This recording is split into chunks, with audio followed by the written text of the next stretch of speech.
ദുനിയാവിന് വ്യത്യസ്ത രൂപത്തിലുള്ള സ്വഭാവങ്ങൾ അല്ലാഹു നൽകിയിട്ടുണ്ട്. ആ ദുനിയാവ് നമ്മുടെ കയ്യിൽ അല്ലാഹു തആല നൽകിയത് വളരെ ചെറുതാണെങ്കിലും അല്ലാഹുവിന്റെ മാർഗത്തിൽ അധ്വാനിക്കാൻ വേണ്ടി തന്ന ഒരു നിമിത്തം മാത്രമാണ്. ദുനിയാവിനെ വാരിപ്പുണരാനും സ്വീകരിക്കാനും വേണ്ടിയല്ല അല്ലാഹു നമ്മെ ഇങ്ങോട്ട് സൃഷ്ടിച്ചത്.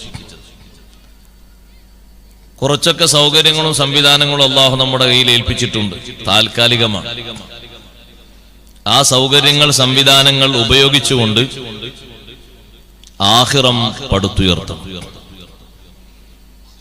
പരലോകത്തേക്കുള്ള സമ്പാദ്യങ്ങൾ ധാരാളം ഒരുമിച്ച് കൂട്ടും.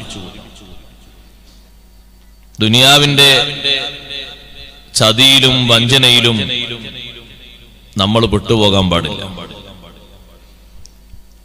മനുഷ്യനെ ആർത്തി മൂത്തു കഴിഞ്ഞാൽ ദുനിയാവിന്റെ ചതിയിൽ അവൻ പെട്ടുപോകും. വ്യത്യസ്ത രൂപത്തിലാണ് ഈ ദുനിയാവിന്റെ മുഖങ്ങളുള്ളത്. വിശുദ്ധ ഖുർആൻ ദുനിയാവിനെ സംബന്ധിച്ച് പഠിപ്പിച്ചിടത്തൊക്കെ അല്ലാഹു തആല ആവർത്തിച്ചു പറയുന്ന ഒരു അധ്യാപനം നമുക്ക് കാണാം, വചനം കാണാം. അന്നമൽ ഹയാത്തുദ് ദുനിയ ലഇബുൻ വലഹുവുൻ. ഭൗതിക ജീവിതം അത് കളിയും തമാശയും വിനോദവുമൊക്കെയായി പലരും അങ്ങനെയാണ് കാണുന്നത്. പക്ഷെ മുഅ്മിനീങ്ങളോട് അല്ലാഹു തആല ഉണർത്തുന്നത് നമ്മൾ ആരും ആ ചതിയിൽ കുടുങ്ങാൻ പാടില്ല. ദുനിയാവിൽ അങ്ങനെയാണ്. ബഹുഭൂരിപക്ഷം ജനങ്ങൾ ദുനിയാവിലെ ജീവിതം ഒരു ഹോബിയായി ആസ്വദിക്കും.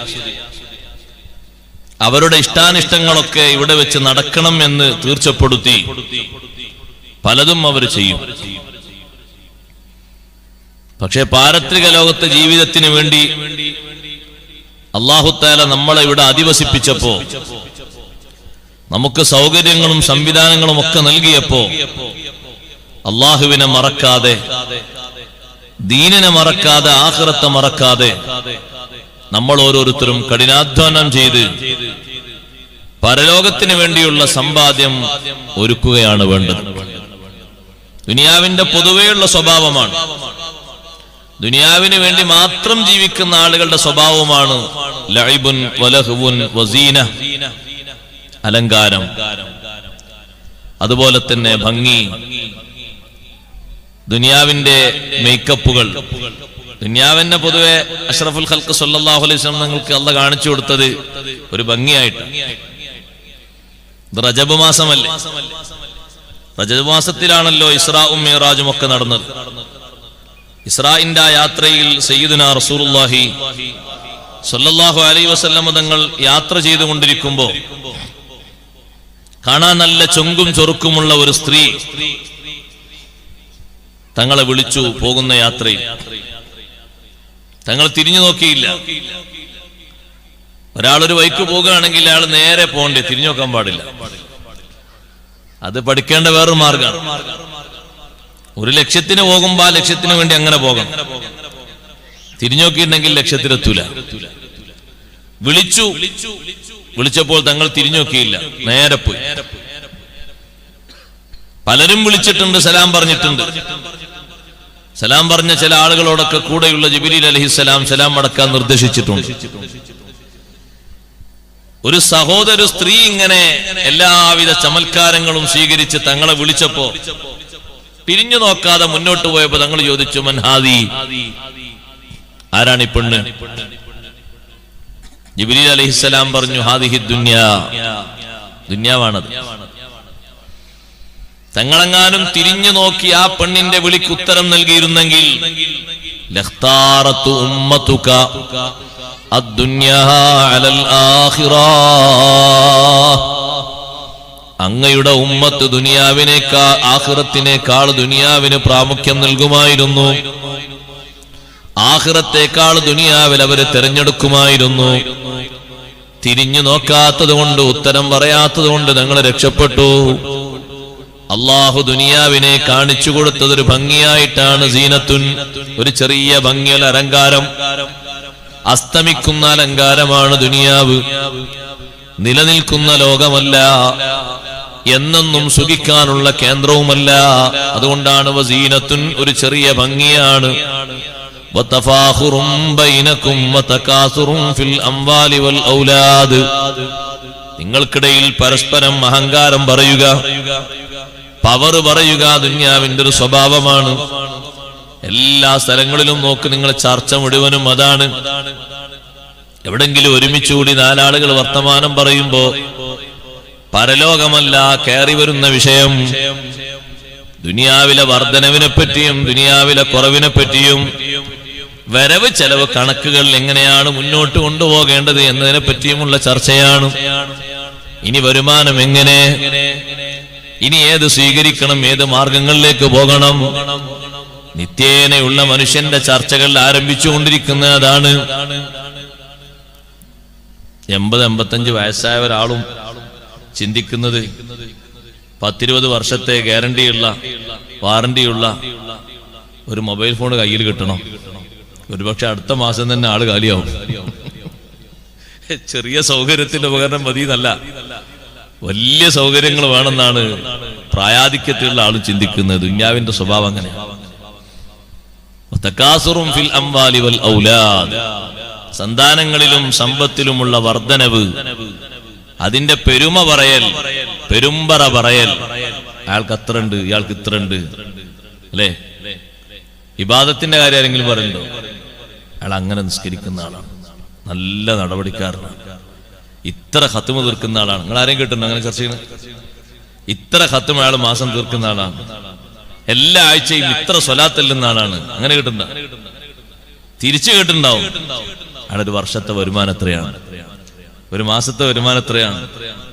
അയാളെ മകന് ഗൾഫിൽ 1.25 ലക്ഷമാണ് കൂലി ശമ്പളം കിട്ടുന്നത്. രണ്ടാമത്തെ മോൻ പോയിട്ടുണ്ട്, അയാൾക്ക് 2.5 ലക്ഷമാണ്. ഇങ്ങനെ ചർച്ചകൾ ഈ ഒരു റൂട്ടിലൂടെ മാത്രം. തകാസുറും ഫിൽ അംവാലി വൽ ഔലാദ്, സന്താനങ്ങളിലും സമ്പത്തിലുമുള്ള വർധനവ് ഇങ്ങനെ പറഞ്ഞുകൊണ്ടിരിക്കുക, അന്യോന്യം ചർച്ച ചെയ്തുകൊണ്ടിരിക്കും. അതൊരു സ്വഭാവമായിട്ട് എങ്ങനെ മാറുകയാണ്. അല്ലാഹു തആല പറഞ്ഞു, ആ ഭംഗിയും ഈ പെരുമ പറയലുമൊക്കെ കമസലി ഗൈസിൻ, ഒരു മഴ പോലെയാണ്. അജബൽ കുഫാറ നബാതുഹു, ആ മഴ പെയ്തിട്ട് നല്ല കൃഷി ഇങ്ങനെ വിളഞ്ഞു നിൽക്കുന്നത് കർഷകരെ അത്ഭുതപ്പെടുത്തി. കർഷകര് പറഞ്ഞു, ഈ കൊല്ലം അൽഹംദുലില്ലാഹ് നല്ല മഴ കിട്ടേണ്ട സമയത്ത് കിട്ടിയത് കൊണ്ട് ഒരു നഷ്ടവും നമുക്ക് ലഭിക്കൂല. പണിക്കൂലിയായി ചെലവായത് മൊത്തം 20,000 രൂപയാണ്. അത് 6 ദിവസത്തെ പണിക്കൂലിയാണ്. 3-4 ആളുകൾ പണിക്കുണ്ടായിരുന്നു. ആ 20,000 അല്ല, 2 ലക്ഷമല്ല, അതിന്റെ എത്രയോ 10 മടങ്ങ് ഇങ്ങനെ കണക്ക് കൂട്ടുകയാണ്. മഴ പെയ്തിട്ട് കൃഷി ഇങ്ങനെ വളർന്ന് വികസിച്ച് വന്നപ്പോൾ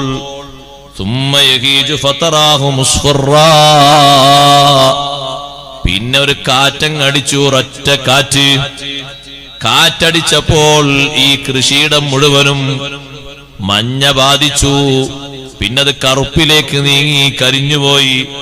സുമ്മയക്കൂനു ഹുതാമാ, പിന്നെ കാറ്റത്ത് പറന്നു പോകുന്ന, കാറ്റടിച്ചാൽ അങ്ങോട്ടും ഇങ്ങോട്ടും ഉയർന്നു പോകുന്ന, അതേ പല ഭാഗത്തും ഒരുമിച്ച് കൂട്ടിയിരിക്കുന്ന വേസ്റ്റുകളെ പോലെ, ആളുകൾ കൊണ്ടുപോയി തള്ളിയ വൈക്കോല് പോലെ ആയി തീർന്നു. ദുനിയാവിന്റെ ഭംഗിയും ആ ഭംഗി അവസാനിക്കുന്നതുമാണ് അല്ലാഹു തആല ഓർമ്മപ്പെടുത്തുന്നത്. എന്നിട്ട് അല്ലാഹു പറയുന്നു, വഫിൽ ആഖിറത്തി അദാബുൻ ശദീദ്, വേണ്ടതുപോലെ ദുനിയാവിനെ കൈകാര്യം ചെയ്യാത്ത ആളുകൾക്ക് പരലോകത്ത് കടുത്ത ശിക്ഷയുണ്ട്. വമഗ്ഫിറത്തും മിനല്ലാഹി വറിദ്വാൻ, അല്ലാഹുവിൽ നിന്നുള്ള മഗ്ഫിറത്തുണ്ട്, മോചനമുണ്ട്, തൃപ്തിയും അല്ലാഹു തആല നൽകുന്നുണ്ട്. വമൽ ഹയാത്തുദ് ദുനിയാ ഇല്ലാ മതാഉൽ ഗുറൂർ, ഭൗതിക ജീവിതം എന്ന് പറയുന്നത് അത് വഞ്ചനയുടെ ഒരു ചരക്ക് മാത്രമാണ്. സമൃദ്ധി നല്ലോണം കാണുമ്പോ നമുക്ക് തോന്നും ഇത് നല്ല റാഹത്തുള്ള ജീവിതമാണ്. നല്ല സന്തോഷമുള്ള ജീവിതമാണ് എന്ന് തോന്നിപ്പോകും. ചതിയിൽ മനുഷ്യന്മാര് പെട്ടുപോകും. എത്ര ആളുകളാ കുടുങ്ങിപ്പോകുന്നത്. ദുനിയാവിന്റെ സ്വഭാവം അങ്ങനെയാണ്. വമൽ ഹയാത്തുദ് ദുനിയാ ഇല്ലാ മതാഉൽ ഗുറൂർ. മറ്റൊരു ആയത്തിലൂടെ അല്ലാഹു തആല പറഞ്ഞു, യാ അയ്യുഹന്നാസു ഇന്ന വഅദല്ലാഹി ഹഖ് ഫലാ തഗുറന്നകുമുൽ ഹയാത്തുദ് ദുനിയാ. ഭൗതിക ജീവിതം നിങ്ങളെ വഞ്ചനയിൽ വീഴ്ത്തരുത്. നിങ്ങൾ ഇങ്ങനെ പോകുമ്പോ നല്ലൊരു വീട് കണ്ടു, ആ വീടിന്റെ സൗകര്യങ്ങൾ കണ്ടു, അതിന്റെ വലത്തും ഇടത്തും ഇഷ്ടം പോലെ സ്ഥലമുണ്ട്, പുഷ്പങ്ങൾ കാണാനുണ്ട്. അതുപോലെ തന്നെ പിൻഭാഗത്ത് നോക്കുമ്പോ നീന്തി കുളിക്കാനുള്ള നല്ലൊരു കുളമുണ്ട്. 10-15 ആളുകൾക്ക് കുളിക്കാന് മറയോടുകൂടെയുള്ള നല്ല നീന്തൽ കുളമുണ്ട്. ഇടത്തെ ഭാഗത്ത് നോക്കുമ്പോ വിശ്രമിക്കാൻ നല്ല ഇലച്ചു നിൽക്കുന്ന മരങ്ങളുണ്ട്. ഇതെല്ലാം കണ്ടിട്ട് നോക്കുന്ന ഒരു മനുഷ്യന്റെ പ്ലാൻ എന്താണ്? എനിക്കും ഒന്നങ്ങനെ അല്ലെങ്കിൽ അതിനേക്കാൾ ഉയർന്ന രൂപത്തിൽ ഇപ്പോൾ നീ താമസിക്കുന്ന ഒരു വീട് ഇബാദത്ത് കൊണ്ട് നിന്റെ ഉപ്പയും ഉപ്പാപ്പയും അവരെ ഉപ്പാപ്പയും ധന്യമാക്കിയ വീടാണ്. അവരെ ജീവിതത്തിൽ ഒരിക്കലും അവരിങ്ങനെ ഒരു സ്വപ്നം നിന്നോട് പറഞ്ഞിട്ടില്ല. ഉള്ള വീട്ടിൽ താമസിച്ചുകൊണ്ട് ഒരുപാട് അമല് ചെയ്ത് അൽഹംദുലില്ലാ സുമ്മ അൽഹംദുലില്ലാ നല്ല റാഹത്തോടുകൂടെ അവർ ജീവിച്ചിരുന്നു. അവർക്ക് വന്നിരുന്ന സമ്പാദ്യങ്ങൾ മുഴുവനും നമ്മുടെ പഠനത്തിന് വേണ്ടി അവർ ചെലവഴിച്ചിരുന്നു. ജീവിതകാലത്ത് അവർ ഒരുപാട് ഭവനങ്ങൾ കണ്ടിട്ടുണ്ട്. പക്ഷേ ഒരിക്കലും അവർക്ക് ഇങ്ങനെ ഒരു പ്ലാന് വന്നില്ലല്ലോ. ഞാനിപ്പോൾ 25 വയസ്സ് പ്രായമാകുമ്പോഴേക്ക് ആ വലിയ സമ്പന്നന്റെ വീട് കണ്ടപ്പോ എന്റെ ലക്ഷ്യം 5 വർഷം കൊണ്ട് അതുപോലെ ഒരു വീട് വേണം. 5 വർഷം കൊണ്ട് പെട്ടെന്ന് അതുപോലെ ഞാനൊരു പണക്കാരനാകണം. 5 വർഷം കൊണ്ട് ഈ നാട്ടിലെ ഒരു ലക്ഷപ്രഭുവോ കോടിപ്രഭുവോ ആയി മാറണം. അതിനി എന്താണ് മാർഗം എന്ന് അന്വേഷിക്കണം. അപ്പോഴാണ് ഒരു സമ്പന്നന്റെ കീഴിൽ ഇയാൾ എത്തിപ്പെടുന്നത്. ആ സമ്പന്നൻ പറയുന്നു, എല്ലാം ഇവിടെ നോക്കി അങ്ങനെ നിൽക്കുകയാണെങ്കിൽ ദുനിയാ വികസിപ്പിക്കാൻ കഴിയൂല, കുറച്ചൊക്കെ കണ്ണു ചിമ്മേണ്ടി വരും. കണ്ണു ചിമ്മാന മനസ്സിലായോ? നിയമങ്ങളൊന്നും നോക്കാതെ പല ഭാഗത്തൊന്നും പലതും സ്വീകരിക്കേണ്ടി വരും. അല്ലാതെ നിങ്ങളാ പറഞ്ഞ മുത്തുമുമിനിങ്ങളായ ഖിലാസിനൊന്നും ഇത് കിട്ടൂല. അതെന്താ നിങ്ങൾ അങ്ങനെ പറയണത്? അതൊക്കെ അങ്ങനെയാണ്. പിന്നെ അങ്ങോട്ട് രക്ഷപ്പെട്ടോളും. എന്താ തീരുമാനം? രക്ഷപ്പെടുന്നതിൽ എന്താ തീരുമാനമുള്ളത്? എന്താ ഉറപ്പുള്ളത്? അപ്പൊ അയാള് പറഞ്ഞു കൊടുക്കുന്നു ഈ ചെറുപ്പക്കാരനോട്, നമ്മൾ ആദ്യഘട്ടത്തിൽ ഒരു ജോലിക്ക് പോയിട്ട് ആ ജോലിയിൽ നമ്മൾ താമസിച്ചിട്ട് 1 വർഷം നമ്മളിങ്ങനെ കൂട്ടി നോക്കിയാൽ വരവും ചെലവൊക്കെ ഇങ്ങനെ കൂട്ടി നോക്കുന്ന സമയത്ത് എങ്ങനെ ആയാലും വളരെ കുറച്ചേ നമുക്ക് ബാക്കി ഉണ്ടാവും. അപ്പൊ ഇന്ന് ഈ നാട്ടിൽ ഒരു 10 സെന്റോ 20 സെന്റോ ഒന്നും വാങ്ങാൻ കഴിയൂല. പിന്നെ എന്ത് ചെയ്യണം? അതിന് ചെറിയ കുരുട്ട് വഴി ചുരുട്ട് വഴിയൊക്കെ ഉപയോഗിക്കണം. നീ എന്റെ കൂടെ കൂടുകയാണെങ്കിൽ ഞാൻ നിന്നെ രക്ഷപ്പെടുത്തും. അപ്പൊ അയാളെ മനസ്സിൽ 2 ഭാഗം താന്നും പൊങ്ങിയും കളിക്കാം. ഇയാളെ കൂടെ കൂടിയാൽ ഒരുപക്ഷെ ദുന്യാവ് കിട്ടും, ആഖിറം പോകും. ഇയാളെ കൂടെ കൂടിയിട്ടില്ല. ഞാൻ ഇപ്പൊ അല്ലാഹു തആല എനിക്ക് എന്റെ കുടുംബം പോറ്റാൻ നൽകിയ ഒരു തൊഴിലുണ്ട്, ഹലാലായ തൊഴിലാണ്. യാതൊരു പ്രശ്നവുമില്ല, ഒരു മായവുമില്ല. അതിലൂടെ ഞാൻ എങ്ങനെ മുന്നോട്ട് പോവുകയാണെങ്കിൽ വികസനം അല്ലാഹു തആല തരുമല്ലോ, ബറക്കത്ത് അല്ലാഹു തആല തരുമല്ലോ. ഒന്ന് സ്വബറൊക്കെ ചെയ്ത് കഠിനാധ്വാനത്തോടെ കാത്തിരിക്കേണ്ടി വരും. എത്രയാണുള്ളത് പറയാൻ കഴിയൂല. കാത്തിരുന്നാൽ അല്ലാഹു തആല തരുമോ? പ്രതീക്ഷയോടെ കാത്തിരുന്നാൽ തരും. ഒരു ചതിയും ഒരു കിൽട്ടും വഞ്ചനയും ഇല്ലാതെ മുത്തഖിയായി ജീവിച്ചാൽ, തഖ്വയിലായി ജീവിച്ചാൽ അല്ലാഹു തആല തരും. അല്ലാഹുവിന്റെ വാഗ്ദാനല്ലേ, വമയ്യത്തഖില്ലാഹ യജ്അൽ ലഹു മഖ്റജൻ വയർസുഖുഹു മിൻ ഹൈതു ലാ യഹ്തസിബ്. മുത്തഖിയായി ജീവിച്ചാൽ യജ്അൽ ലഹു മഖ്റജ, എല്ലാ വിഷയത്തിനും പരിഹാരം അല്ലാഹു തആല കൊടുക്കും. വയർസുഖുഹു മിൻ ഹൈതു ലാ യഹ്തസിബ്, വിചാരിക്കാത്ത മാർഗത്തിലൂടെ അല്ലാഹു തആല അവന് നൽകും. എന്ത് നൽകും? ആരോഗ്യം നൽകും, സമ്പാദ്യം നൽകും, ബറക്കത്ത് നൽകും, മക്കളിൽ നല്ല ഉയർച്ച നൽകും, എല്ലാം അല്ലാഹു തആല നൽകും. വയർസുഖുഹു മിൻ ഹൈതു ലാ യഹ്തസിബ്. പക്ഷെ അതിന് അല്ലാഹു തആല പറഞ്ഞ നിബന്ധന ഒന്നാണ്, വമയ്യത്തഖില്ലാഹ്. അപ്പൊ ഈ ചെറുപ്പക്കാരന്റെ മനസ്സിൽ ഞാൻ ആ തഖ്വയിലൂടെ നീങ്ങുകയാണെങ്കിൽ ഇങ്ങനെ ഉണ്ടാവും. ഇയാളെ കൂടെ പോയാലോ 2 വർഷം 3 വർഷം കൊണ്ട് എനിക്ക് ഞാൻ ഇപ്പൊ കാണുന്ന ദുന്യാവിനേക്കാളും വലിയ ദുന്യാവ് വെച്ച് പിടിപ്പിക്കാൻ കഴിയും. അപ്പൊ ഏതാ മുന്നോട്ട് വരുമ്പോൾ ഉണ്ടാകും. ഞാനൊന്ന് ചിന്തിച്ചിട്ട് പറയാൻ നോക്കുമ്പോ ദുന്യാവ് അയാളെ മനസ്സിൽ എങ്ങനെ കളിക്കാൻ, നീ എത്ര കാലം കൊണ്ട് ഉണ്ടാകും എന്ന് പറയാൻ പറ്റൂല. അപ്പൊ കുറച്ചെങ്കിലും ഒന്ന് സുഖിച്ച് ജീവിക്കണ്ടേ? അതിനത് സുഖത്തിന്റെ വീടാന്നാര് പറഞ്ഞു? ഇത് മുഅ്മിനീങ്ങളെ സുഖത്തിന്റെ വീടാ ആണോ? പിന്നെ ഉസ്താദെ ആഫിയത്തും സുഖം ചോദിക്കണം. അത് ഇബാദത്തിനും നല്ല നിലക്കുള്ള അധ്വാനത്തിനുള്ള സുഖാണ് ചോദിക്കുന്നത്. അതാണ് തെറ്റിദ്ധരിച്ചു പോയോ? പഴയ കാലത്ത് ഓതുന്ന ഹദീസ് ഓതിയിട്ടുണ്ടെങ്കിൽ നമ്മളെ ആൾക്കാർ ഉസ്താദെ ആ ഹദീസ് ഇനി മുതൽ ഓതാൻ പാടില്ല. കാരണം നമ്മളെ ആൾക്കാരൊന്നും ഇപ്പൊ ആ ലെവലല്ല. അദ്ദുന്യാ സിജ്നുൽ മുഅ്മിൻ വ ജന്നത്തുൽ കാഫിർ. ഉസ്താദെ അപ്പൊ നേരെ തിരിച്ചു ഓതേണ്ടി വരും എന്ന് പറയും ആളുകൾ. ദുനിയാവ് വിശ്വാസിയുടെ ജയിലാണ്. ജയിലില് പരിപൂർണ സുഖം കിട്ടും. പരിമിതിയില്ലേ? എല്ലാറ്റിനും പരിധിയുണ്ട്. ഭക്ഷണമാകട്ടെ, വെള്ളമാകട്ടെ, സൗകര്യങ്ങളാകട്ടെ ഒക്കെ പരിമിതമായ സൗകര്യമാണ്. അന്നും ഇന്നും ജയിൽവാസത്തിന്റെ സ്വഭാവം അതാണ്. മുഅ്മിനായ മനുഷ്യന്റെ ജയിൽ കൊണ്ടുദ്ദേശിക്കുന്നത് അത് തൊടാൻ പറ്റൂല, ഹറാമാണ്. ഇങ്ങോട്ട് നോക്കാൻ പറ്റൂല, ഹറാമാണ്.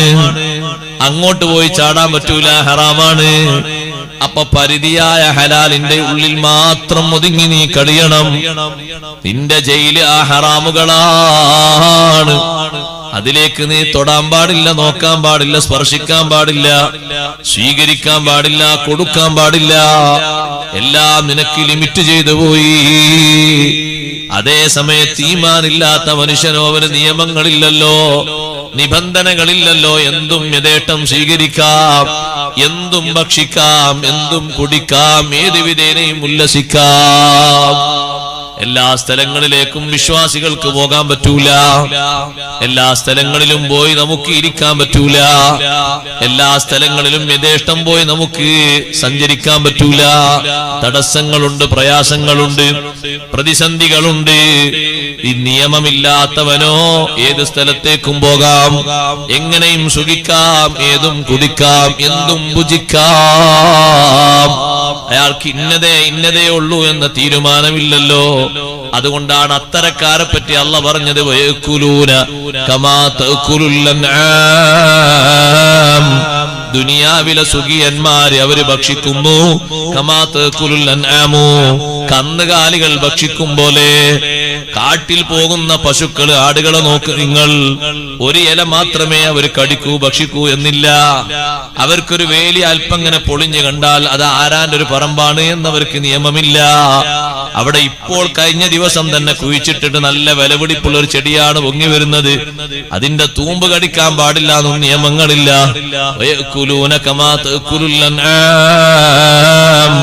ദുനിയാവ് ആർക്കാണോ അല്ലാഹ് സ്വർഗമാക്കി പറഞ്ഞത് അവര് ദുനിയാവിൽ ഭക്ഷിക്കും. കമാ തഅകുലുൽ അൻആമു, കന്നുകാലികൾ ഭക്ഷിക്കും പോലെ. നിയമങ്ങളില്ലവർക്ക്, പരിധികളില്ല. അവനാന്റെതെന്നോ ആരാന്റെതെന്നോ വേർപ്പെടുത്തപ്പെട്ട നിയമങ്ങളില്ല. ഇഷ്ടം പോലെ കിട്ടുന്നിടത്തുനിന്ന് കിട്ടുന്നത് മുഴുവനും മാന്തിപ്പിടിച്ച്, പൊക്കിപ്പിടിച്ച്, പറ്റിച്ച് പിടിച്ച് എങ്ങനെയും സുഖിക്കാം. പക്ഷേ അവസാനം അല്ലാഹ് പറഞ്ഞു വന്നാറു മസ്വല്ലഹും, നരകമാണ് അവരുടെ സങ്കേതം. അവർക്ക് പോയി കിടക്കാനുള്ള സ്ഥലം നരകമാണ്. നമ്മളും അവരെ പോലെയായാലോ? അതാണ് അല്ലാഹു നേരത്തെ സൂചിപ്പിച്ചത്. ആഖിറമാകുന്ന ലോകത്ത് 2 രൂപങ്ങളുണ്ട്. ഏതാണ് സെലക്ട് ചെയ്യേണ്ടത്?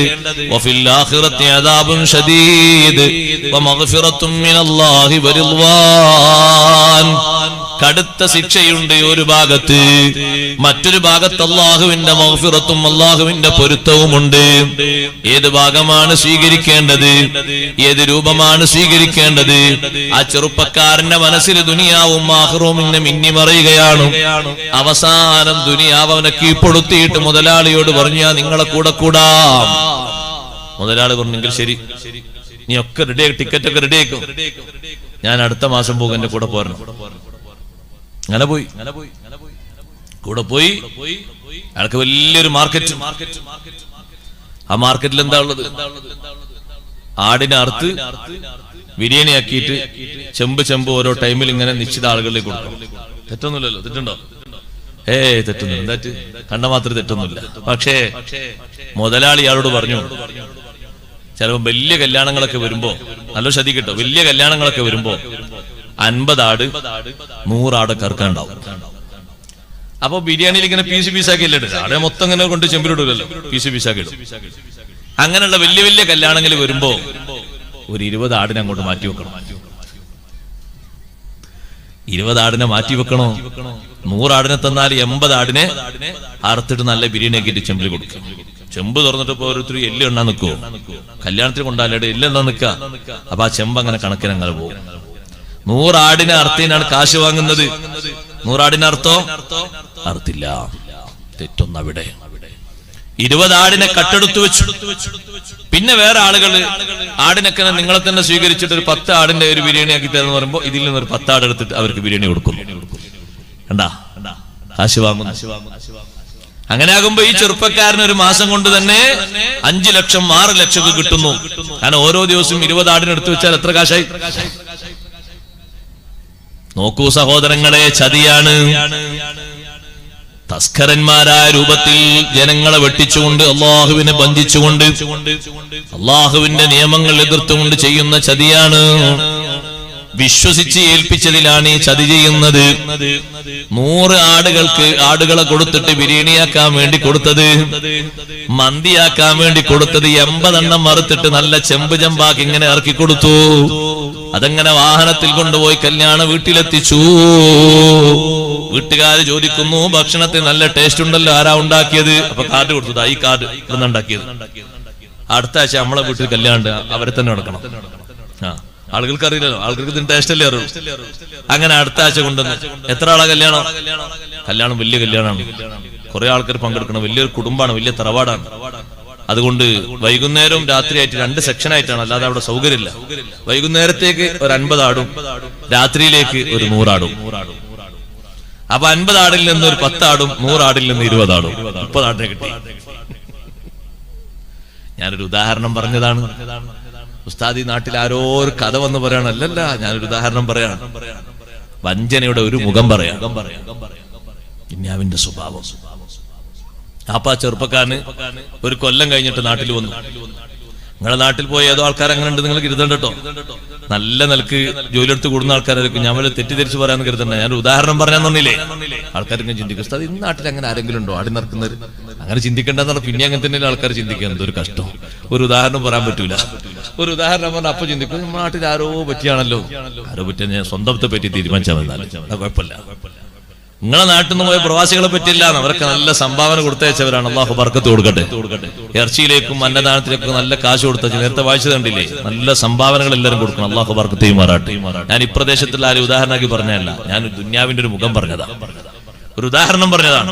അപ്പൊ ഈ ചെറുപ്പക്കാരന് ഒരു മാസമായപ്പോ മുതലാളി ഇദ്ദേഹത്തെ കൊണ്ടുവന്നിട്ട് നല്ല കാശാണ് അക്കൗണ്ടിൽ വന്നത്. അപ്പൊ അയാൾക്ക് ശമ്പളം കൊടുത്തു 2.5 ലക്ഷം. 2.5 ലക്ഷം ശമ്പളം കിട്ടി. ചെലവൊന്നുമില്ല, ചെലവൊക്കെ ഫ്രീ ആണ്. റൂമൊക്കെ മുതലാണ്ടൊക്കെ ഫ്രീ ആണ്. അങ്ങനെ 2.5 ലക്ഷം കിട്ടി. അയാള് 3 മാസം കഴിഞ്ഞപ്പോ വാപ്പയെ വിളിച്ചു പറഞ്ഞു, നാട്ടിലെവിടെയെങ്കിലും സൗകര്യമുള്ള ഒരു സ്ഥലം, ഒരു 15 സെന്റ് സ്ഥലം നോക്കണം. ഒരു വീട് എടുക്കാനാണ്, തെറ്റൊന്നുമില്ലല്ലോ. 15 വാപ്പ നല്ല 15 സെന്റ് സ്ഥലമൊക്കെ നോക്കി. മോനെ വില കൂടുതലാണ്, വില എത്ര കൊണ്ട് കുഴപ്പമില്ല, അതൊക്കെ കടം വന്നാ പിന്നെ എങ്ങനെ വീട്ടാന്ന് പറഞ്ഞു. ആ മുഖമൊന്നും ഇവിടെ അറിയില്ല, നാട്ടിലെ വാപ്പ അറിയില്ല, ഉമ്മ അറിയില്ല, ആരും അറിയില്ല, കൂട്ടുകാരും അറിയില്ല. ധാരണയിൽ ചിലപ്പോ അയാൾക്ക് തോന്നിയിട്ടുണ്ടാ പഠിച്ചവരെ അറിയില്ല. അള്ളാഹുത്താല അറിയാതെ കേട്ടോ, എല്ലാവരും അറിയും. അള്ളാഹുത്താല എല്ലാം അറിയും, എല്ലാം കറക്റ്റാക്കി വെക്കും. പിന്നെ ഇങ്ങനെ കെട്ടയിച്ചു വിടുന്ന എന്തിനാണെന്നറിയോ? എത്രത്തോളം ബോധമുണ്ട്, എത്രത്തോളം ചിന്തയുണ്ട് നോക്കാനാണ്. അതിനങ്ങനെ കെട്ടയിച്ചു വിടുന്നു. നമ്മൾ എത്രത്തോളം ശ്രദ്ധിക്കുന്നുണ്ട് നോക്കാൻ വേണ്ടിയിട്ടാണ്. ഒരു പരീക്ഷണത്തിന് വേണ്ടി ആ ദുനിയാവിനെ നമ്മളൊക്കെ അള്ളാഹുത്താല വിന്യസിച്ചത്. ഒരിക്കലും നമ്മളെ സുഖിപ്പിച്ച് കടത്താനല്ല. ലിയബ്ലുവക്കും ഫീമാ ആതാക്കും, നിങ്ങൾക്ക് നൽകിയതിൽ നിങ്ങളെ പരിശോധിക്കാൻ വേണ്ടിയാണ് ഭൂമിയിൽ നിങ്ങളെ ഖലീഫമാക്കി വെച്ചത് എന്ന് അല്ലാഹു തആല പറയുന്നു. എന്തിനാ ഭൂമിയിൽ കൊണ്ടുവന്നത്? നിങ്ങൾക്ക് നൽകിയതിൽ നിങ്ങളെ ഒന്ന് പരിശോധിക്കാൻ. നല്ല രൂപത്തിൽ ആര് സമ്പാദിക്കുന്നു, നല്ല രൂപത്തിൽ ആര് കൊടുക്കുന്നു, നല്ല രൂപത്തിൽ ആര് കുടുംബം പോറ്റുന്നു, നല്ല രൂപത്തിൽ അള്ളാഹുവിന്റെ മാർഗത്തിൽ ക്ഷമിച്ച് ആര് സമ്പാദിക്കുന്നു, ചെലവഴിക്കുന്നു, ആര് ഉൽപ്പാദിപ്പിക്കുന്നു, വളർത്തുന്നു, എത്ര കഠിനാധ്വാനം ചെയ്ത് പിടിച്ചു നിൽക്കുന്നു, ഇതൊക്കെ നോക്കാനാണ്. സുഖിപ്പിക്കാൻ വേണ്ടിയല്ല ദുനിയാവിൽ നമ്മളെ കൊണ്ടുവന്നത്. അങ്ങനെ ആരും ചിന്തിക്കരുത്, ആരും തീരുമാനിക്കരുത്. സുഖത്തിന്റെ ലോകം ഒരിക്കും ദുനിയാവല്ല, സുഖിക്കാനുള്ള കേന്ദ്രമല്ല ദുനിയാവ്. അമലിന്റെ ലോകമാണ്, കഠിനാധ്വാനത്തിന്റെ ലോകമാണ്. കഷ്ടപ്പെട്ട് നമ്മളെ കുടുംബത്തിന് അധ്വാനിക്കും പോലെ ആഖിറത്തിന് വേണ്ടി ജീവിതം ചെലവഴിക്കേണ്ട ലോകമാണ്. അങ്ങനെയാണ് ഈ ദുനിയാവിൽ കാണേണ്ടതും ജീവിക്കേണ്ടതും. ഇരിക്കട്ടെ സഹോദരന്മാരെ, മഹാന്മാരൊക്കെ കണ്ട ദുനിയാവ് അങ്ങനെയാണ്. ആ ചെറുപ്പക്കാരൻ ഒറ്റ വർഷം കൊണ്ട് 15 സെന്റ് സ്ഥലം വാങ്ങി, വീടിന് നല്ല ഒരു തറ കെട്ടി, ആ വീടെല്ലാം പടുത്തുയർത്തി. പിന്നെ 2 വർഷം കൂടി ഇവിടെ നിന്നപ്പോൾ വലിയ മുതലാളിയായി മാറി. സുബ്ഹാനല്ലാഹ്, ഈ സമ്പത്തിന്റെ അടിസ്ഥാനം മുഴുവനും, അടിത്തറ മുഴുവനും ചതിയാൻ. റബ്ബ് സുബ്ഹാനഹു വ തആല പിന്നെയും എന്തിനാ ഉസ്താദേ അയാൾക്ക് അങ്ങനെ ആഫിയത്ത് കൊടുത്തത്, പിന്നെയും എന്തിനാ ദീർഘായുസ് കൊടുത്തത്? ലിയബ്ലൂക്കും ഫീമാ ആതാക്കും, നിങ്ങൾക്ക് നൽകിയതിൽ നിങ്ങളെ പരീക്ഷിക്കാനാണ്. അഷ്റഫുൽ ഖൽഖ് മുഹമ്മദുർ റസൂലുള്ളാഹി സ്വല്ലല്ലാഹു അലൈഹി വസല്ലം നിങ്ങൾ പറഞ്ഞല്ലോ, ഇന്ന ഹാദൽ മാല ഹൽവത്തുൻ ഖുദിറാ, ഈ സമ്പത്ത് എന്ന് പറയുന്നത് നല്ല മധുരവും പച്ചപ്പും നിറഞ്ഞതാണ്. പച്ച കാണാൻ നല്ല ഭംഗിയുള്ള കളറല്ലേ, പച്ചയുടെ കളറ്. സ്വർഗത്തിൽ വരെ അള്ളാഹു ധരിക്കാൻ തരുന്ന വസ്ത്രം പച്ച വസ്ത്രമല്ലേ? യൽബസൂന മിൻ സുന്ദുസിൻ വൈസ്തബ്റഖിൻ ഖുദ്റൻ മിൻ സുന്ദുസിൻ വൈസ്തബ്റഖിൻ, പച്ച നിറത്തിലുള്ള നിർമ്മലമായ പട്ടും കുറച്ചുകൂടി കട്ടിയുള്ള പട്ടും 2 പട്ടും ധരിപ്പിക്കുന്നു എന്ന് അള്ളാഹു പറഞ്ഞില്ലേ?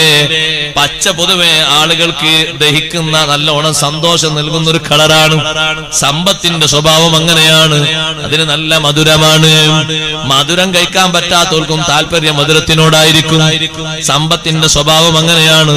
എന്നിട്ട് തങ്ങൾ പറഞ്ഞു, ഒരു മനുഷ്യൻ സമ്പാദിക്കുന്നതും അവന് സമ്പത്ത് നൽകപ്പെടുന്നതും റബ്ബ് സുബ്ഹാനഹു വ തആല കൽപ്പിച്ച രീതിയിലും ഇസ്ലാം ദീനെ പഠിപ്പിക്കുന്ന രീതിയിലുമാണോ, ബൂരിക ലഹു ഫീഹി, അതിലവന് ബറക്കത്ത് ചെയ്യപ്പെടും. അവൻ ആ സമ്പത്ത് സ്വീകരിക്കുന്നതും ചെലവഴിക്കുന്നതും അള്ളാഹു കൽപ്പിച്ച രൂപത്തിലും ഭാവത്തിലുമാണെങ്കിൽ ബറക്കത്ത് നൽകപ്പെടും. അതല്ലാത്ത രൂപത്തിലാണോ, ലം യുബാരിക് ലഹു ഫീഹി, അതിൽ ബറക്കത്ത് നൽകപ്പെടൂല എന്ന് മാത്രമല്ല, നാളെ ആഖിറത്തിൽ ഈ സമ്പത്ത് അവന് പ്രതികൂലമാണ്. വഹുവ ഷഹീദുൻ അലൈഹി യൗമൽ ഖിയാമ, ഈ സമ്പത്ത് അവന് പ്രതികൂല സാക്ഷി നിൽക്കും. നിങ്ങൾ നോക്കി, ഇങ്ങനെ എത്ര ഉദാഹരണങ്ങൾ, സദിക്കയുടെ ഉദാഹരണങ്ങൾ എത്രങ്ങളാ ദുനിയാവിൽ വരുന്നത്. സുബ്ഹാനല്ലാഹ്, മുമ്പൊരു ചങ്ങാതി ആ പള്ളിയുടെ പരിസരത്ത് തന്നെ ഒരു സ്ഥലത്ത് നല്ല വീട് കെട്ടി. നാട്ടിൽ നടന്നൊരു സംഭവമായിട്ട് പത്രത്തിലൊക്കെ വന്നാൽ നിങ്ങൾ വായിച്ചിട്ടുണ്ടാകും. നാടും വീടും പേരൊന്നും ചോദിക്കേണ്ട, വിഷയം മനസ്സിലാക്കിയാൽ മതി. ആളെ പറ്റി പറയണ്ടല്ലോ, വിഷയല്ലേ തിരിയേണ്ടത്. നല്ല വീട് കെട്ടി, വീട് കെട്ടുന്നതിന് കുഴപ്പമൊന്നുമില്ല, അയാൾക്ക് നല്ല ജോലിയാണ് എന്നാ പൊതുവെ ജനങ്ങളെ ധാരണ. നല്ല ശമ്പളമുള്ള ജോലിയാണ്. അപ്പൊ ആ മാസത്തിൽ നടക്കുന്ന എല്ലാ സ്വലാത്ത് മജ്ലിസിന്റെയും ചീരണി അയാളെ വക. പള്ളിക്കും മദ്രസക്കൊക്കെ ഇഷ്ടം പോലെ ആൾ സംഭാവന കൊടുത്തു. അല്ലാഹു തആല ആളങ്ങനെ സത്ർ ചെയ്ത് വെച്ചിരിക്കുന്ന അയാൾ നന്നായിക്കോട്ടെ എന്ന് എഴുതിയിട്ട് ഒരു 7 വർഷം കഴിഞ്ഞപ്പോ അയാളെ പിടിക്കപ്പെട്ടു പോയി. അപ്പൊ നോക്കുമ്പോ അയാൾക്ക് ഒരു ജോലിയാണെന്ന് പറയും. ആ ജോലിയുടെ മറവിൽ ഇഷ്ടം പോലെ മയക്കുമരുന്ന് വിൽപ്പന നടത്തുകയാണ്. അത് വിൽപ്പന നടത്തിയിട്ട് കിട്ടിയ സമ്പത്തിന്റെ ബാഹുല്യം കൊണ്ടാണ് ഇവിടെ ഒരു മറ എന്നുള്ള നിലക്കൊരു മറയായിട്ട് ഇങ്ങനെ സ്വീകരിച്ചത്. നിങ്ങൾ നോക്കൊരു മുഖം. ചതി എങ്ങനെയാണ്? ദുനിയാവ് അങ്ങനെ അങ്ങോട്ട് മനസ്സിനും വല്ലാതെ അങ്ങോട്ട് കേറിപ്പോയി കഴിഞ്ഞാൽ എത്ര സ്വീകരിക്കാനും എത്ര നുണ പറയാനും ഒരു മടിയും കാണിക്കൂല മനുഷ്യൻ. ബഹുമാനപ്പെട്ട ഈസാ നബി അലൈഹിസ്സലാം ഒരു ചെറുപ്പക്കാരന്റെ കൂടെ, ഈസാ നബി അലൈഹിസ്സലാമും ആ ചെറുപ്പക്കാരനും ഇങ്ങനെ യാത്ര ചെയ്യുമ്പോ മഹാനവറുകൾ പറഞ്ഞു, നല്ല ഭക്ഷണം വാങ്ങിക്കൊണ്ടുവരണം. ഭക്ഷണം വാങ്ങിക്കൊണ്ടുവന്നാല് നമുക്ക് രണ്ടുപേർക്കും ഭക്ഷണം കഴിക്കാൻ. അപ്പോ പോയി നല്ല പത്തിരി വാങ്ങിക്കൊണ്ടുവന്നു. ഈസാ നബി അലൈഹിസ്സലാം ഭക്ഷണം കഴിക്കല്ലെന്ന് കരുതിയിട്ട് ഒരു കടൽ തീരത്ത് ഒരു പുഴയുടെ വക്കത്ത് ഇരുന്നു ഭക്ഷണം കഴിക്കണം. 3 പത്തിരിയാണ്. 2 പത്തിരി ഓരോരുത്തരും കഴിച്ചു. 2 ആളുള്ളത്, 3 പത്തിരിയുള്ളത്. 1 പത്തിരി അവിടെ ബാക്കിയുണ്ട് പാത്രത്തിൽ. ഈസാ നബി അലൈഹി ഇസ്ലാം എണീറ്റ് പുഴയുടെ അടുത്തേക്കൊന്ന് പോയി വെള്ളം കുടിക്കാൻ വേണ്ടി, കുറച്ച് വെള്ളം എടുത്ത് കുടിക്കാൻ വേണ്ടി. പത്തിരി കഴിച്ചാൽ വെള്ളം കുടിച്ച് വണങ്ങി വന്ന് നോക്കുമ്പോ പത്തിരി കാണുന്നില്ല. അപ്പുറത്തിരിക്കുന്ന ആള് ചോദിച്ചു, അല്ല പത്തിരി ആരാ എടുത്തെന്ന് ചോദിച്ചു. ഉടനെ അദ്ദേഹം പറഞ്ഞു, ലാ അദ്രി, എനിക്കറിയില്ല. പത്തിരി ആരാ എടുത്ത് എനിക്കറിയില്ല. അങ്ങനെ ഈസാ നബി അലൈഹി സ്വലാം എന്നാ പോകാന്നാണ്, അറിയില്ലെങ്കിൽ പോക. അദ്ദേഹത്തെ കൂടെ കൂട്ടിപ്പോയി. കുറച്ചു കഴിഞ്ഞപ്പോൾ കുറെ മാൻകൂട്ടങ്ങൾ മേയുന്നത് കണ്ടു. മാൻകൂട്ടങ്ങളെ കൂടെ 2 ചെറിയ മാൻകുട്ടികളുണ്ട്. മാൻകുട്ടികളിൽ നിന്ന് ഒരു കുട്ടിയെ ഈസാ നബി അലൈഹി സ്വലാം ഇങ്ങനെ അടുത്തേക്ക് വിളിച്ചു. മാൻപേട അടുത്തേക്ക് വന്നപ്പോൾ മഹാനവർകൾ അതിനെ അറുത്തിട്ട് അതിന്റെ മാംസം നല്ലവണ്ണം ചുട്ട് റെഡിയാക്കി. ചുട്ടിട്ട് മഹാനവർകളും ആ മനുഷ്യനും ആ കൂടെയുള്ള മനുഷ്യനും അതിൽ നിന്ന് ഭക്ഷിച്ചു. എന്നിട്ട് ആ ബാക്കിയുള്ള ആ മാൻപേടയുടെ തൊലികളിലെ തൊലിയും എല്ലും ഇങ്ങനെ കൂട്ടിയിട്ടിട്ട് ഈസാ നബി അലൈഹിസ്സലാം അതിനോട് പറഞ്ഞു, കുംബിദിനില്ലാ, അള്ളാഹുവിന്റെ അനുവാദപ്രകാരം ഒന്ന് എഴുന്നേറ്റ് നടക്കൂ. ഈസാ നബി അലൈഹിസ്സലാമിന് അല്ലാഹു തആല കൊടുത്ത മുഅ്ജിസത്തല്ലേ, വയുഹീൽ മൗതാ ബിഇദ്നില്ലാ, അള്ളാഹുവിന്റെ അനുവാദപ്രകാരം മരിച്ചതിനെ മഹാനവർകൾ ജീവനിട്ട് കൊടുക്കും. അങ്ങനെ പറഞ്ഞു, എണീറ്റ് പോകൂ എന്ന് പറഞ്ഞപ്പോൾ അതാ മാൻകുട്ടി മാൻപേട എഴുന്നേറ്റങ്ങ് നടന്നുപോയി. അവര് ഭക്ഷണം കഴിച്ചതിന്റെ വേസ്റ്റും എല്ലും കൂട്ടിയിട്ടിട്ട് അതിനോടായി എഴുന്നേറ്റ് പോകാൻ പറഞ്ഞത്. നമ്മൾ മുഹിദ്ദീൻ മാലയിലൊക്കെ മുഹിദ്ദീൻ ശൈഖ് റളിയല്ലാഹുവിന്റെ കറാമത്തായി കേൾക്കാറുണ്ട്, ചത്ത ചകത്തിന് ജീവനിടിച്ചോവർ ചകുങ്കിലേശത്തെ നന്നാക്കി വിട്ടോവർ. സുബ്ഹാനല്ലാഹ്, ഈസാ നബി അലൈഹിസ്സലാമിന്റെ മുഅ്ജിസത്തല്ലേ. ഈ ചെറുപ്പക്കാരൻ ഇങ്ങനെ നോക്കുന്നു. നടന്നു പോകുന്ന ആടിനെ കണ്ടപ്പോ, മാൻപേടയെ കണ്ടപ്പോ ചോദിച്ചു, അസ്അലുക ബില്ലദീ അറാക ഹാദിഹിൽ ആയാ, ഈ ദൃഷ്ടാന്തം നിനക്ക് കാണിച്ചു തന്ന അല്ലാഹുവിനെ മുൻനിർത്തിയിട്ട് ഞാൻ ചോദിക്കട്ടെ, പറയുമോ? ഉത്തരം, മൻ അഖദർ റഗീഫ്, 3ാമത്തെ പത്തിരി എടുത്തത് ആരാണ്? അതിന്റെ ഉത്തരം കിട്ടാനാ ഈ ദൃഷ്ടാന്തം കാണിച്ചു കൊടുത്തത്, മുഅ്ജിസത്ത് കാണിച്ചു കൊടുത്തത്. മനസ്സിലാക്കണം, നമ്മൾ വിഷയം മനസ്സിലാക്കുന്നുണ്ടോ? അലച്ച കൂടിക്കഴിഞ്ഞാൽ എത്ര ദൃഷ്ടാന്തം കിട്ടിയാലും മനുഷ്യൻ പഠിക്കൂല. അള്ളാഹു നമ്മളെ കാത്തുരക്ഷിക്കട്ടെ. ദുന്യാവിന്റെ അലച്ചങ്ങനെ കൂടിയപ്പോ അള്ളാഹു ചെറിയൊരു ഷോക്ക് ട്രീറ്റ്മെന്റ് കൊടുത്തു. അപ്പൊ അവന് പഠിക്കാനാണുള്ളത് കൊടുത്ത് ചെറിയൊരു ബ്ലോക്ക് കൊടുത്തു, ഒരു ഞരമ്പിന്. കുറെ കാശലവായി. എന്തിനാണുള്ളത് കൊടുത്ത്? നിന്റെ സമ്പാദ്യം മോശമാണ്, അതുകൊണ്ട് തോബ ചെയ്ത് നല്ലതാക്കി ജീവിച്ചോ, എന്നാ നല്ല റാഹത്തും ഇജ്ജത്തും ആഫിയത്തും ദീർഘായുസ്സൊക്കെ തരാം. മാറിയപ്പോ പിന്നെയും അതേ വൈക്കന്നെ പോയി. പിന്നെ അടുത്ത് ഭാര്യ കൊടുത്തു, ചെറിയൊരു ഷോക്ക് കൊടുത്തു. അല്ലാഹു റഹ്മാന, മാറിക്കൊട്ടെന്നിട്ട് ഒറ്റയടിക്ക് പിടിച്ചാ പോരെ. ഭാര്യ കൊടുത്തപ്പോ പിന്നെയും ഒരുക്കി ചൂട്ടിയൊക്കെ പിന്നെ ആ വൈക്ക് ചെലവഴിച്ചു. പിന്നെ ചെറിയ കുത്തി കൊടുത്തു. ഒന്നും പഠിക്കാതിരിക്കുമ്പോഴല്ലേ മനുഷ്യൻ അവസാനമായിട്ട് പറ്റ കുടുങ്ങിപ്പോകുക. പഠിക്കാൻ വേണ്ടിയല്ലേ കൊടുക്കുന്നത്. ഈ ദൃഷ്ടാന്തം കാണിച്ചു തന്ന അള്ളാഹുവിനെ മുൻനിർത്തി ചോദിക്കുന്നു, ആരാ പത്തിരി എടുത്തത്? അപ്പോഴും ആ ചെറുപ്പക്കാരൻ പറഞ്ഞു, മാ അതിരി, എനിക്കറിയൂല, ഞാൻ പോകാന്ന് പറഞ്ഞു. 2 പേരും പോയി. പിന്നൊരു ജലാശയത്തിന്റെ അടുത്തെത്തി. ഈസാ നബി അലൈഹിസ്സലാം ആ ചെറുപ്പക്കാരന്റെ കയ്യങ്ങ് പിടിച്ചു. എന്നിട്ട് വെള്ളത്തിന്റെ ഉപരിഭാഗത്തിലൂടെ നടന്നു. ചെരുപ്പ് കൊണ്ട് സഹോദരങ്ങളെ വെള്ളത്തിന്റെ മുകളിലൂടെയാ നടക്കുന്നത്. ഈസാ നബി അലൈഹിസ്സലാത്തു വസ്സലാം ഒറ്റക്കല്ല, കൂടെ പത്തിരി കഴിച്ച ചെറുപ്പക്കാരന്റെ കൈ ഈസാ നബി അലൈഹിസ്സലാം പിടിച്ചിട്ടുണ്ട്. എന്നിട്ട് വെള്ളത്തിന്റെ മുകളിലൂടെ അങ്ങ് നടന്നുപോയി. ഇനി നാളെ പിറ്റേന്ന് വെള്ളത്തിന്റെ മുകളിലൂടെ നടന്നിട്ട് വലിയ അത്ഭുതം കാണിക്കുന്ന ആരെങ്കിലും വന്നാല് പിന്നാലെ പോയി കൂടിയിട്ട് എന്തെങ്കിലും പൊരുത്തം തരണം എന്ന് പറയരുത്. ബഹുമാനപ്പെട്ട ജുനൈദുൽ ബഗ്ദാദി റളിയല്ലാഹു അൻഹു പറഞ്ഞു, ലൗ റഅയ്തും റജുലൻ ഖദ് തറബ്ബഅ ഫിൽ ഹവാ, ശൂന്യതയിൽ ചമ്രം പടിയിട്ടിരിക്കുന്ന ഒരാളെ നിങ്ങൾ കണ്ടാൽ, ഔ യംശി അലൽ മാഇ, വെള്ളത്തിന്റെ മുകളിലൂടെ നടന്നു പോകുന്ന ആളെ കണ്ടാൽ, ഫലാ തഖ്തദൂ ബിഹി, പെട്ടെന്ന് നിങ്ങൾ പിന്നാലെ കൂടി പോകരുത്. കാരണം ആ വിദ്യ നടത്താൻ, ആ പണി നടത്താൻ മുസ്ലിമാകണമെന്നില്ല. ശൈത്താനെ സ്വാധീനിച്ചാലും ആ പണി നടത്താൻ കഴിയും. സിഹ്ർ നല്ലോണം പഠിച്ചാലും ആ പണി നടത്താൻ കഴിയും. കഹാനത്ത് പഠിച്ചാലും ആ പണി നടത്താൻ കഴിയും. അതുകൊണ്ട് ഇത്തരത്തിൽ അത്ഭുത വിദ്യ കാണുമ്പോഴേക്ക് നിങ്ങൾ പിന്നാലെ കൂടി പോകരുത്. ഹത്താ തറൗ സുന്നഹു ഇൻദൽ അവാമിരി വന്നവാഹി, അല്ല കൽപ്പിച്ചിടത്തും അല്ല വിലക്കിയിടത്തും ആ മനുഷ്യന്റെ ജീവിതവും പ്രവർത്തനവും എങ്ങനെയുണ്ടെന്ന് നിരീക്ഷിച്ച് നിങ്ങൾ മനസ്സിലാക്കുന്നത് വരെ അത്ഭുതം കണ്ട് പെട്ടെന്ന് പിന്നാലെ കൂടണ്ട. പിന്നെ ചതിയിൽ പെട്ടുപോകും, പിന്നെ കുടുങ്ങിപ്പോകും, പിന്നെ മാറിപ്പോരാൻ കഴിയൂല. പിന്നെ മാറിപ്പോരാതെ കൂടെ കൂടുമ്പോ അയാൾ നിസ്കരിക്കാത്ത ആളാണ്, പിന്നെ നിങ്ങളും നിസ്കാരം ഒഴിവാക്കും. അയാൾ നോമ്പ് വിൽക്കാത്ത ആളാണ്, നിങ്ങളും നോമ്പ് ഒഴിവാക്കും. അയാൾ ഖുർആനെ അപമാനിക്കുന്ന ആളാണ്, പിന്നെ കൂടെ കൂടിയ ആളും അങ്ങനെ വരും. അല്ലാഹു കാത്തിരക്ഷിക്കട്ടെ. അതുകൊണ്ട് അത്ഭുതം കണ്ട് പെട്ടെന്ന് പിന്നാലെ കൂടി പോകരുത്. നല്ലോണം ചിന്തിക്കണം, അല്ലെ കുടുങ്ങിപ്പോകും.